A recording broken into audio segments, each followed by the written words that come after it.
Hey, Snow. Hey MJ, How's it going? pretty good. How are you? I've had a rough week. Yeah, just because of, family matters and stuff like that. Turns out I have to fly into Boston tomorrow night. Fun, fun. Hopefully there's Yeah. not any bad weather. Yeah, I mean, the weather looks okay, other than it's going to be cold in my Vermont, my final destination. But then I was thinking about all this shit with the air travel, delays and luggage getting lost and Doors coming off of planes. doors blowing off the planes. Hopefully Could your you door stays imagine? on. I know. I hope I'm not on a 737 Max. God, so could you imagine being on this plane? I mean, I think everybody's heard about it at this point. There was this flight from Portland, Oregon to Ontario, California, Alaska Airlines 1282. And it was a Boeing 737 Max. And 20 minutes after takeoff, the door plug blows off. Now, what the door plug is if there's more passengers on the plane, there would be an emergency door there. And when there's not that, they put this door plug, which is just, it is. It's basically a plug. And it's supposed to be secured with bolts. Okay. But this thing comes off in midair. And we have the we have the recording of the pilot.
So could you imagine that happening? Luckily, there was nobody sitting in that seat that was right next to the door. Yeah, I heard that I had read from an article about this that it was just one person's shirt got sucked out, Yeah, and then shirt got another sucked out. person lost an iPhone. Yeah. Thing it flew out. Well, yeah, that comes from you. You've been on those flights, and something happens on the flight, and they hold their phone up. That must have been what was happening. They were trying to record it, and it's Yeah, like, yeah. I'll take that. Hey, I'm gonna go viral with this. Whoa, there goes my phone. Yeah. But these people had to sit on that plane for 20 minutes until it touched down. And they said like the plane got like deathly quiet. I mean, yeah, I would do too. I would just be like, well, they were probably thinking, oh my God, I could have died. Oh my God. That had to have been what was going through like all of their minds. Oh my God, I'm going to die. We could have died. We could have died. We could have died. They were probably in a state of shock. So yeah, why even talk? They were just like, and probably just the anticipation of getting back on the ground.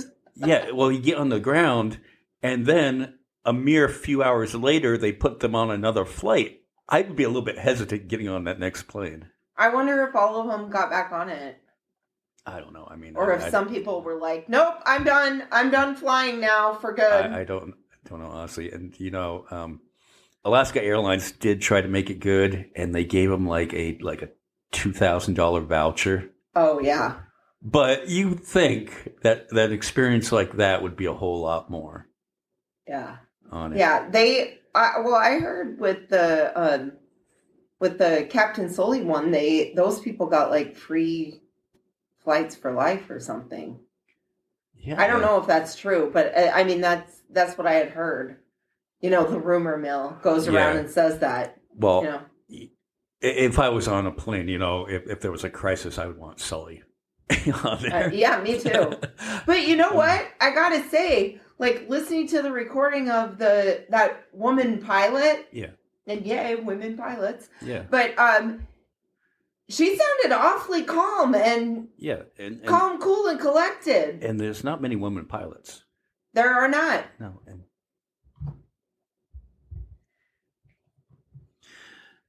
now it turned out that the door came off because you know how I said that the doors are supposed to be secured with these bolts. Those bolts weren't in place.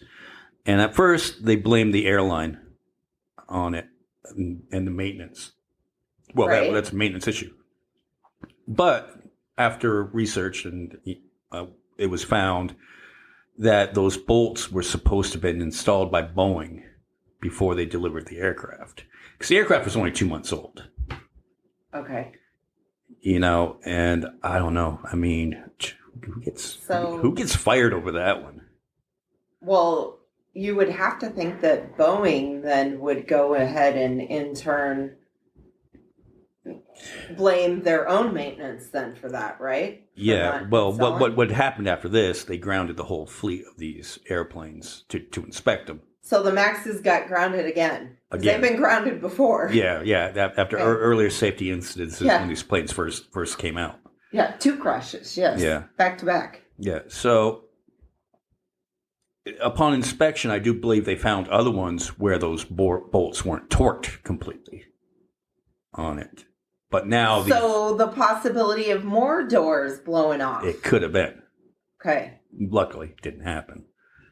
Yeah. Lucky for you, since you'll be flying soon. They've got those doors nice and torqued now. I wish that I could, you don't really find out what kind of plane you're on until you get to the airport. I kind of wish I knew that information beforehand. You could probably look up what airlines use the Maxes. Yeah. I could. So, but looking into it, and this woman was cool, calm, and collected, this woman pilot. Yeah. And women only make up 4.6% of the, the national, what's what I'm looking for? Of the commercial airline industry? Of the total pilots of the commercial airline industry, only 4.6%. Okay. That's a very low percentage. Which makes it really odd that Candace Owens had said this.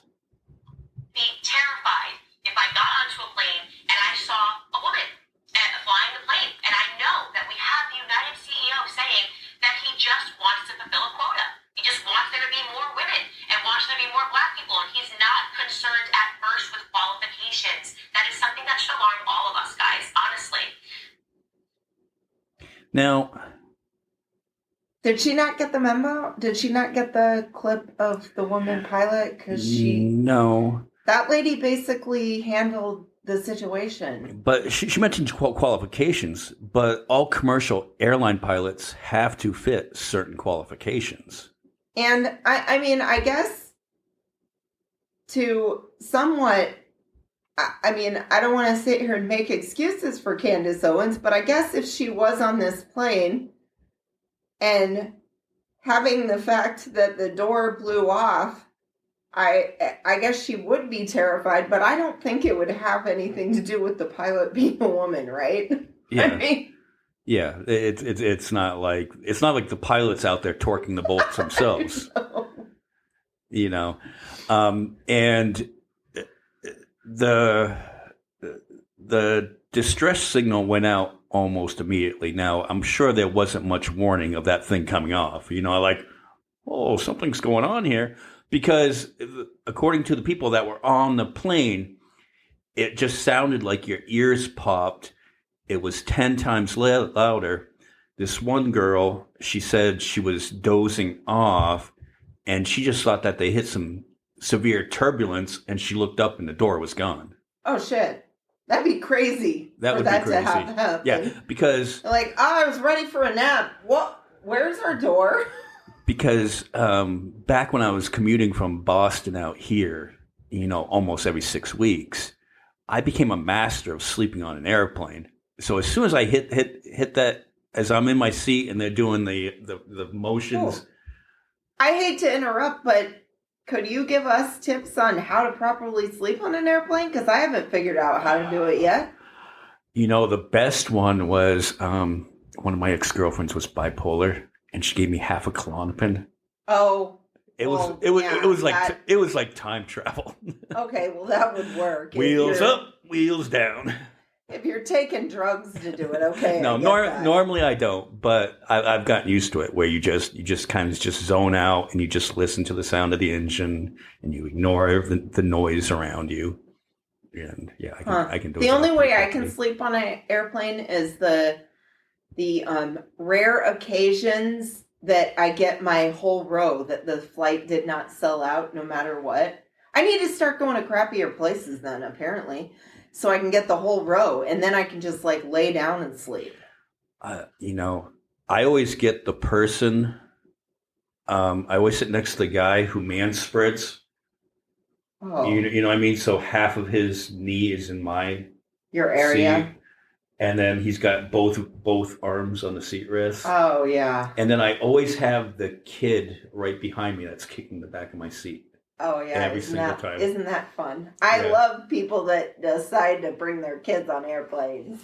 And the worst was I was flying from Boston to Vegas one time, and even worse than that, I had that going on. I had the guy man spreading. I had the person kicking the back of my seat. And they have a legal seafoods restaurant and right in the terminal. And someone brought fish onto it and was eating. Makes it even better. Yes, the stench of fish and all that other shit happening. Yeah. How could you ask for a better plane ride? But getting back to qualifications. Okay, so I know that you were off today, so you looked up some of this stuff because we're actually doing some research on this. Mm-hmm. I know we can't always joke about research, but we looked this up. These are facts. Right. So it says, I just simply looked up how many flight hours do I need to become a commercial pilot in case I'm thinking of changing careers.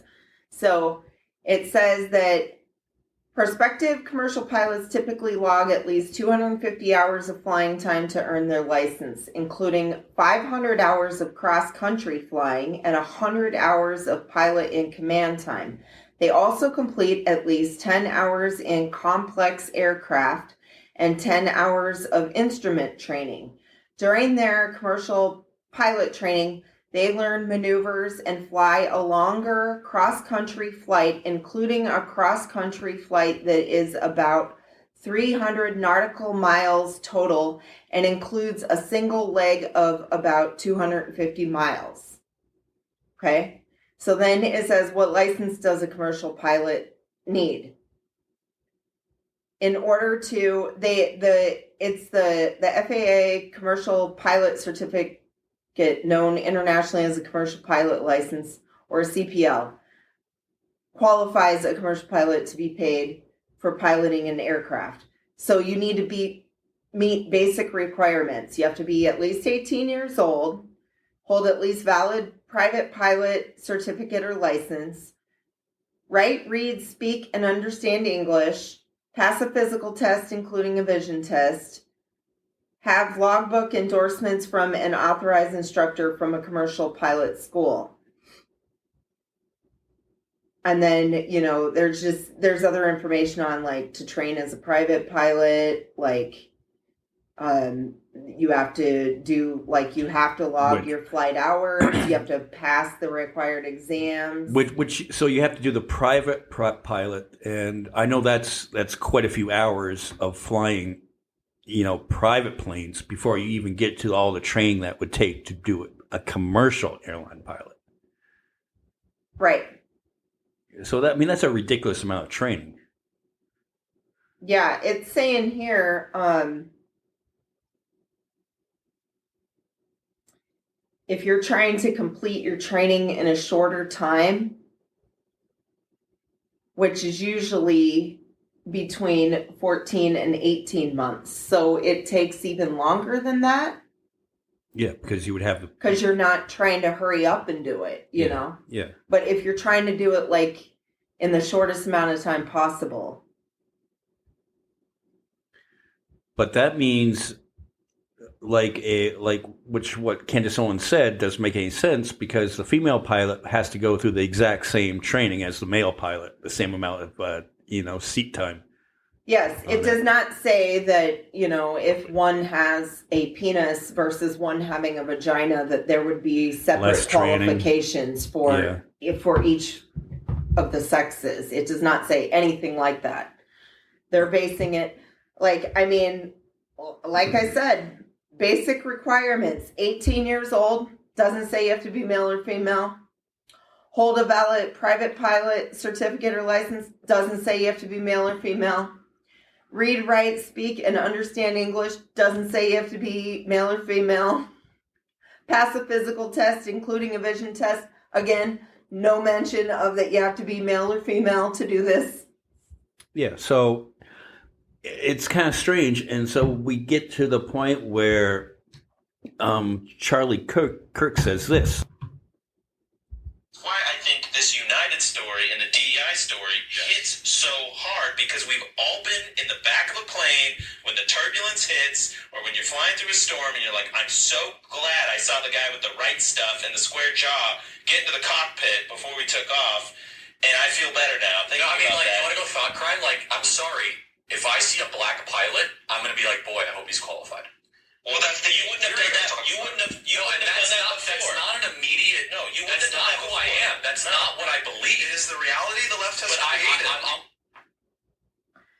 Okay, so it's the left's fault that he has to think that way. That it's all the left's fault. That is not who he is. That is not who he is, MJ. Now, it's all the left's fault that he has to think that if he sees a black pilot. Yeah, in reality, the black pilot still has to have the same qualifications as a white pilot. Now, I've flown enough flights.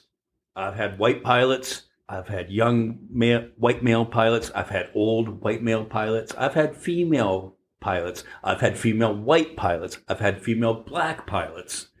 And I never once considered their qualifications, because I knew enough about what it takes to be a commercial airline pilot that it did not concern me in the least. I always knew I was in good hands. Now, the one time, though, and this was a white pilot, I was flying from Boston to North Carolina, and we land in Charlotte. And when you hit the tarmac and it seems like you're going a little too fast, and we hit and we kind of skipped and went into the air again and then came down again, kind of rough. Yeah. And then the pilot comes on and goes, "Oh, ladies and gentlemen, we've reached our destination, Charlotte, and you just received 2 landings for the price of 1. Bada bing, and some jokes. They always have those snazzy jokes. I know, they really do need a drummer in there, or just the drummer sound. It'd be like, after their awesome jokes. So, again, and this is something that Elon Musk. Yeah, I was going to say, he's not the only one. I've got a couple of quotes here that Elon Musk jumped in on the conversation too.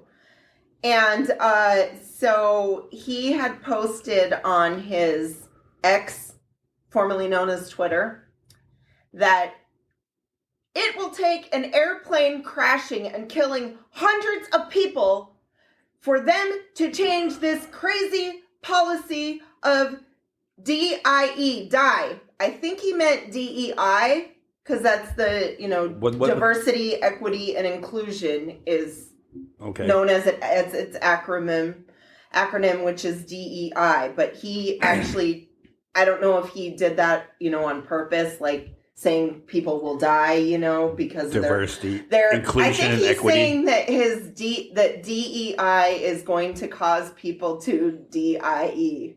I think that's what he was trying to do a joke. Oh, he was trying to be funny. He was trying to do a joke. Like, where's the drum symbol for that? Like, okay, yeah, there you go. And then he furthermore went on to say, do you want to fly in an airplane where they prioritize DEI, this time spelling it right, hiring over your safety? That is actually happening. Okay, it is actually not happening. Okay. No. It's definitely not happening. No, but, no, yeah, you're very correct. My logic, my thing here is like trying to, I always, you know how we like to try to figure out people's logic, you know? So do like Elon Musk / Charlie Kirk / Candace Owens, is their logic like, okay, the CEO of, and I forgot what his name was. I read an article about him earlier, but so the CEO of United Airlines, Shirley got him his coffee that morning, and Joe shined his shoes for him, and he's like, you know what? We're making you pilots today. Yeah. I mean, is that the logic? Do they think that that's what's happening? Like these people, whoever are actually being hired to fill like pilot positions, they're just assuming that they're not going through any training. They're just throwing them into the spots and putting them in an airplane. Yeah, like a black pilot doesn't have to go through the exact same training as a white pilot. Right. Like there's like that has never crossed their minds. Yeah. When in reality, 90% of the time, your pilot will be a white male. It's just statistics. Yeah. You know, and let's see, the 3.4% of the U.S. airline pilots are black. So even less black pilots than women pilots. So what's the So why are they worried about their odds then? All of them, all of these people who don't want to be on flights with. The majority of the time, then you're going to get your way. Yeah. You're going to get your way. I mean, I don't know. Maybe they're pissed off about the change that they see coming. If the United Airlines CEO is saying he wants a more diverse workplace. But in reality, the population of the United States is becoming more diverse. Right. It's just the way it is. Now, the other point they made was, well, that means that they're going to hire a less qualified candidate, whether it be a black person or a woman or a black woman, over someone that was in the Air Force. Now, the Air Force, they have a pilot shortage right now, but in reality, the percentages of Air Force pilots is slightly higher. 12% of the active duty pilot population is a racially ethnic minority, and 6% of the population is female. So actually, the Air Force is more diverse. So what you're saying, like the black pilot or the woman pilot, they could very well have served in the military. Right. Because the percentages are higher for the Air Force. Right. So, I mean, that's just kind of a stupid argument on that. And it's like, I mean, with that logic too, I have another fact, and it's another statistic of where the United States kicks ass. We're number one at. Would you like to know what that is? I would say airline safety. It is actually airline crashes. Meaning we're number one, as in we're the most safe. Meaning we have the most airline crashes. We have the most airline crashes? We have the most. And now, to be fair, the reason being, though, is we have more flights than any other country that goes in and out all day. Yeah. Have you ever looked at like that Flight Aware app to see where your plane is at and see the number of planes that are in the sky at any given time? Yes. It's nuts. I will.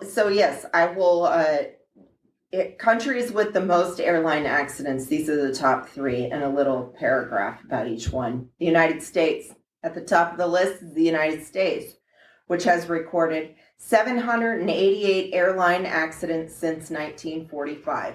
These accidents have resulted in 10,625 deaths, These statistics do not indicate that air travel in the United States is less safe than in any other countries. Several factors determine the frequency of airline accidents, including the number of flights in operation. It stands to reason that more accidents would occur where more flights take place. The U.S. is considered to have the busiest commercial flight schedule in the world. Right. So that is why we have the most accidents also. But I will say, though, due to regulations, though, we have not had a bad airline crash since 2009 where there was a commercial plane that went down in Buffalo that killed like 109 people. Right. Yeah, that's been our most recent. And that one was due crash. to pilot fatigue. Now, how that ties into what's going on now is, have you ever been on a flight that has gotten delayed where they said they have to change out flight crews? Because say there's a mechanical delay, but then the flight crew has been on the plane too long, so then they have to change crews, which delays the flight even more. I'm sure that came from this Buffalo incident. Right, yeah. Yeah, I've had that happen before where we had to wait like freaking hour just sitting, and I'm like thinking, why couldn't they have let us wait inside the airport then if they knew this was going to happen? Yeah, they get you on the plane. Yeah, assholes. And they taxi you out. That's the worst, is when they taxi you out and you're just stuck there. That's what happened to us. We were taxied out just sitting there waiting. Yeah, and then they said, well, because you're on the taxiway, you have to remain seated. So even if you have to go to the bathroom, stay in your seats. I know. And it's like, how do you expect people to sit there, especially with little kids on the plane, sit there for that long and they can't use the bathroom? Give me a break. Yeah. You know what I mean? Just insane. Just crazy. Shit. I don't know, man. It just... I've never really gotten nervous flying. The only time that I got nervous flying was I was in North Carolina, and they closed the airspace over Washington, which was where my connecting flight was because Air Force One was coming in. Mm-hmm. And so the flight was delayed, and again, this is where we all do it. Which president was it? Oh, do you remember? God, I would want to. If you remember the year, we could figure it out. I would say it was Obama. Oh, okay. Yeah. The Obama years. We had to stop because Obama needed to go somewhere. Damn it, Obama! He needed to go delayed my flight. Well, they made us. We haven't left we haven't left. We were still at the gate, but they made us deboard. Mm-hmm. Well, an Arab guy, and again, we all do this. We all have this thought. Once you leave the plane, you're not supposed to go back on. Well, he went back on, which delayed the flight even more. Mm-hmm. And again, the guy just, he left his briefcase or, his whatever on there, some of his baggage. But the immediate thought is, holy shit, what the fuck's going on? I'm like, did anyone see that? And then you go, oh, nothing happened. But then right after that, this was a different flight. This was closer to 9/11. We flew out of the same airport that the one that hit the Pentagon did. And if you leave that, you leave, you leave the runway and you do this turn, and you're flying right above the Pentagon, basically. Mm-hmm. And it's like the same flight path. And I just had that thought of, holy shit, just if you would have, Right. I don't know, that being, the 9/11 thing kind of just always shakes me up because Yeah, no, there's certain things that will make me think of that day that, like when I went to the Sears Tower, completely unrelated, but, went up there to they have the little box things that you can stand in. It's plexiglass plexiglass. Yeah. And I was fine the whole time standing in the line. We were going to get our picture taken in there. And then, you had kids doing handstands in them and all this kind of crazy stuff. So right when I was about to walk out there, I froze because all I could think of was the people who had to jump out of the towers. And I'm like, and I couldn't move. I was like trying to tell myself to. It's weird how some things will make you think of something that's completely not related anyways. Yeah. And while we were looking this stuff up, I was also surprised to see when they were talking about, airline crashes, 9/11 wasn't mentioned.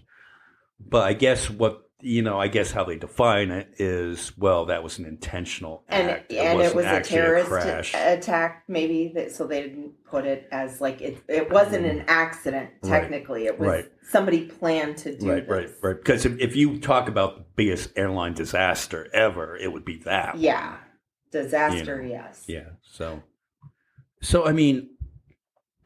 other than the Buffalo incident, since 9/11, I can't remember a major, airline crash on it. I think that has to do with, the Buffalo incident, and what we talked about was, just make sure that the pilots aren't fatigued, that they don't spend too many hours working. But then, like after 2016, the FAA, who oversees all this, had their funding cut due to, basically you want to deregulate everything. Mm-hmm. Yes, I have a little clip from an article on that. Shortly after taking office, President Donald Trump signed Executive Order 13771, reducing regulation and controlling regulatory costs, required that the U.S. DOT actively identify and cut back on regulations deemed cumbersome or costly to business, and required the elimination of 2 or more regulations for every new regulation added. The mandate of Executive Order 13777 enforcing regulatory reform agenda was to start this effort immediately and to engage industry stakeholders and manufacturers, entities significantly affected by its regulations. For the FAA, these new EOs created a challenge. Regulations are an entanglement of dependencies. One regulation may reference several others. Deciding which thread to pull without tearing the fabric is complex.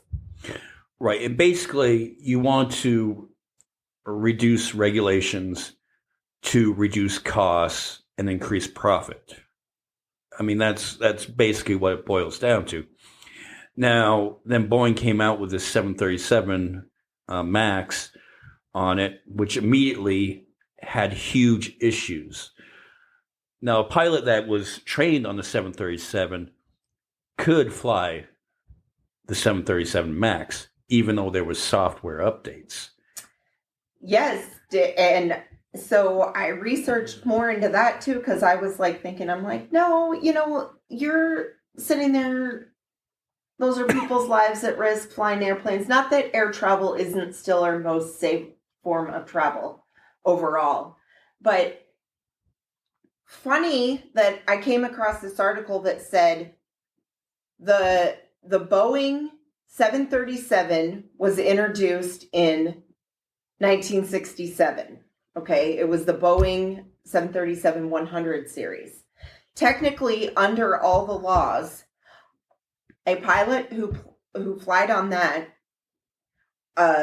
when they originally came out, when the 737 originally came out, technically would be allowed to fly the Boeing 737 MAX.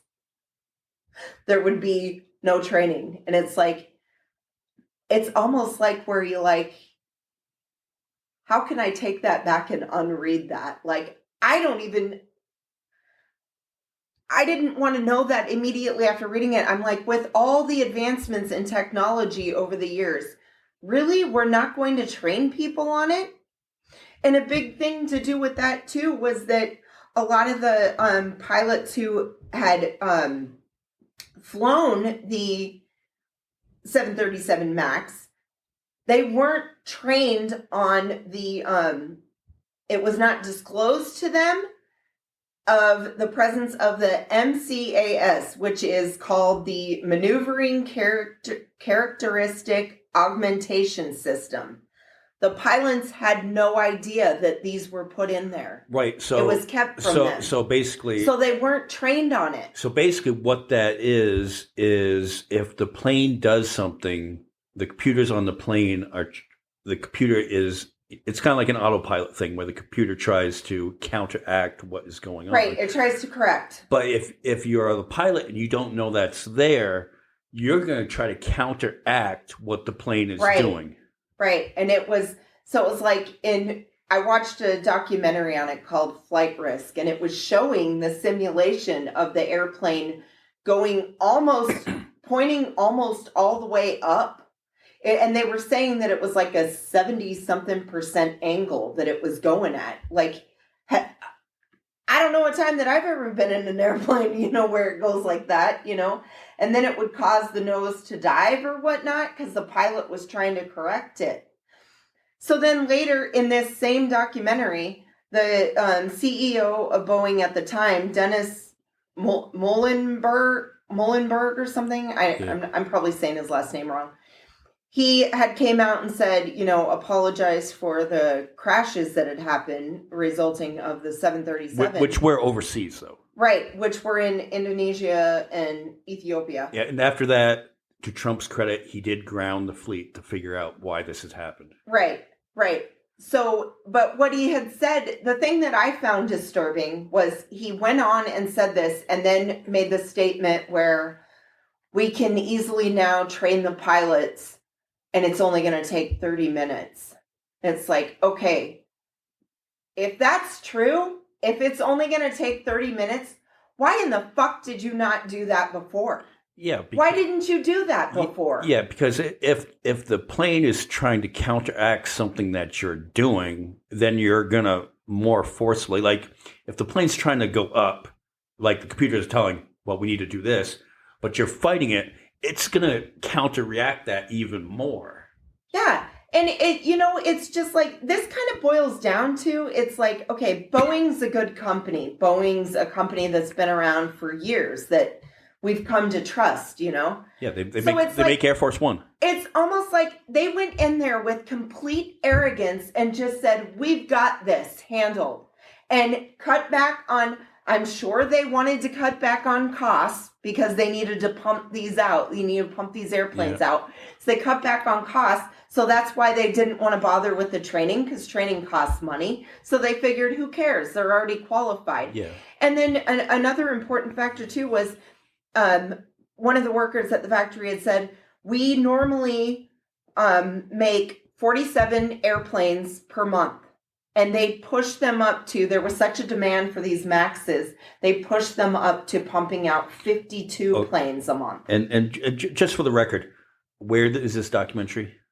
It's available on Amazon. It's good. It's Amazon Prime? Yes, it's called Flight Risk. Okay.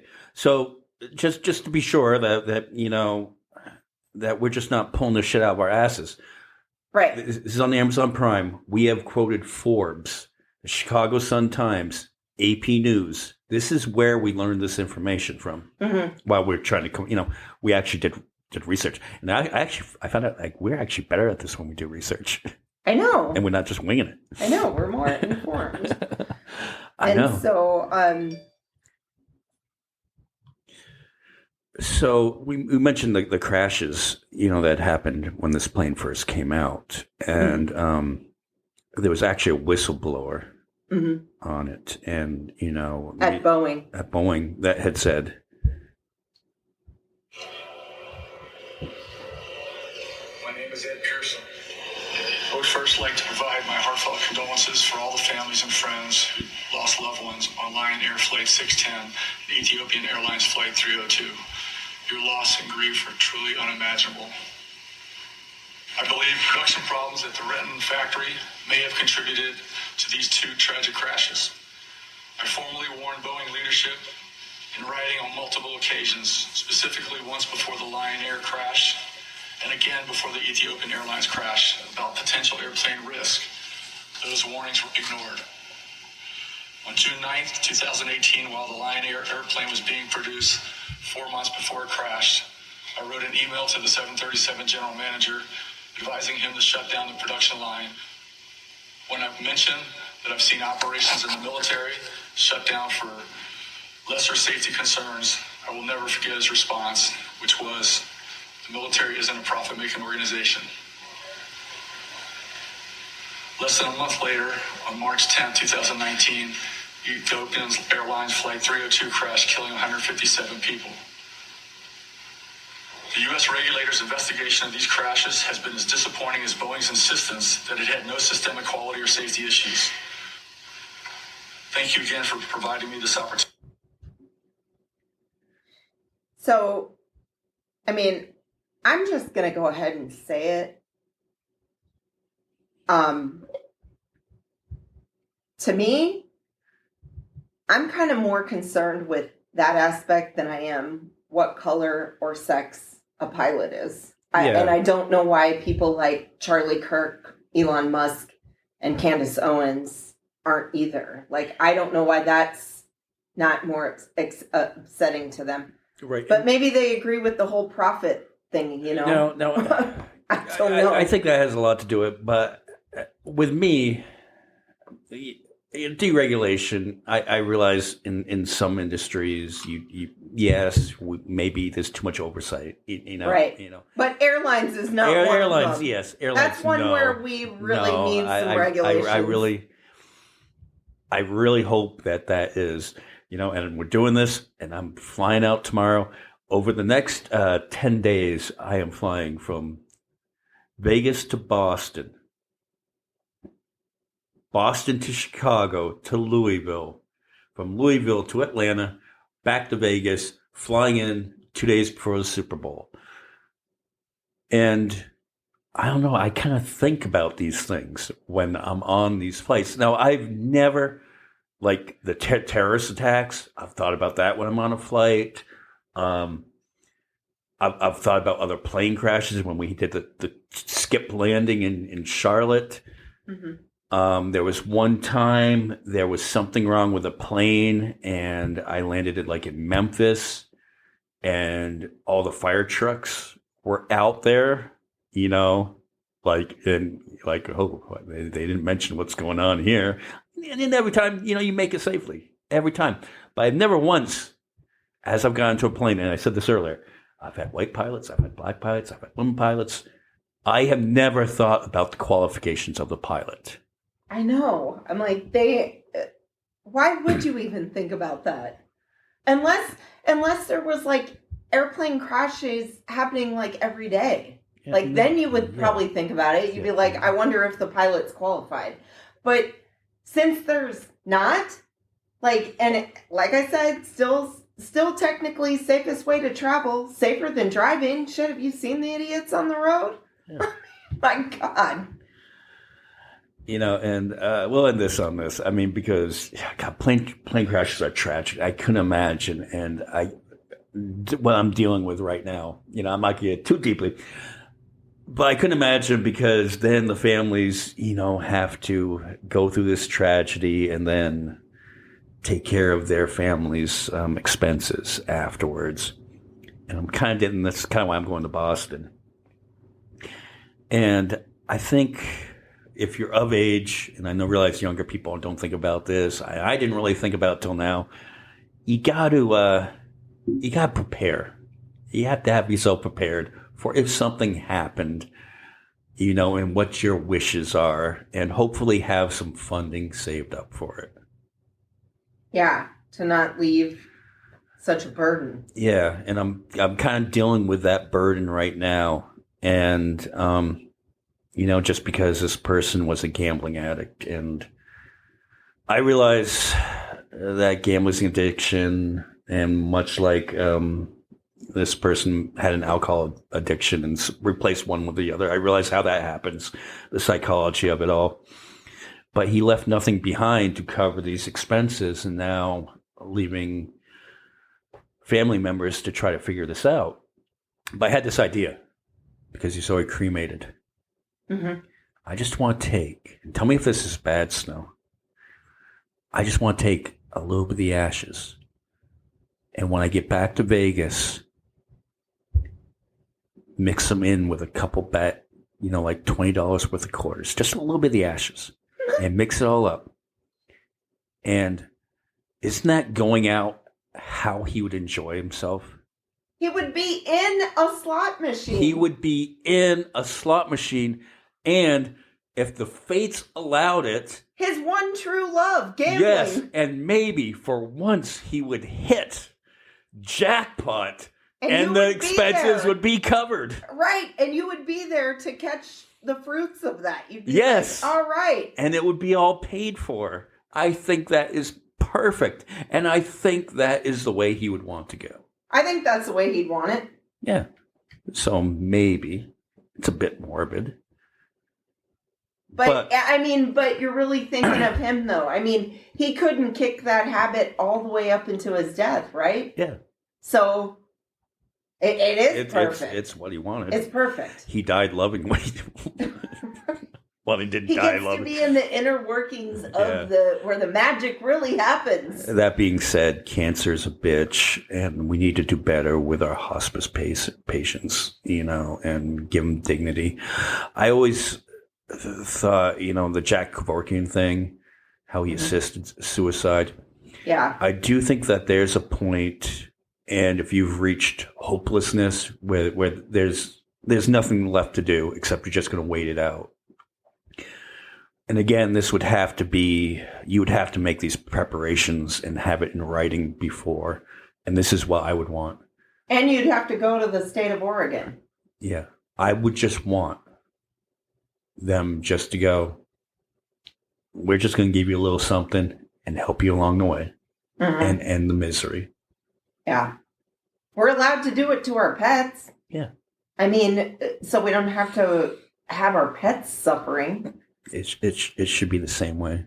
I know. It should. It really...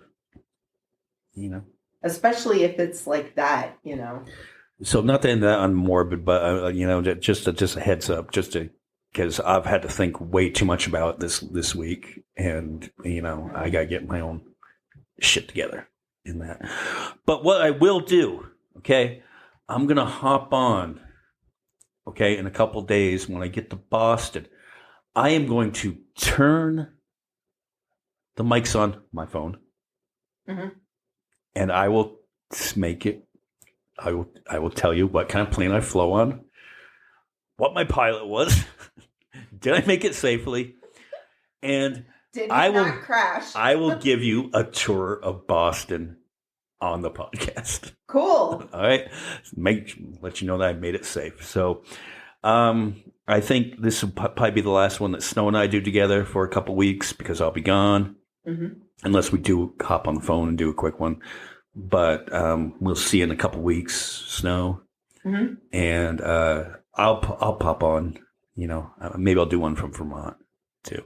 Yeah, at Ben & Jerry's. At Ben & Jerry's, yeah. To let us all know if there's new flavors coming out. I can interview the people working at Ben & Jerry's. Yeah, that'd be cool. What's good?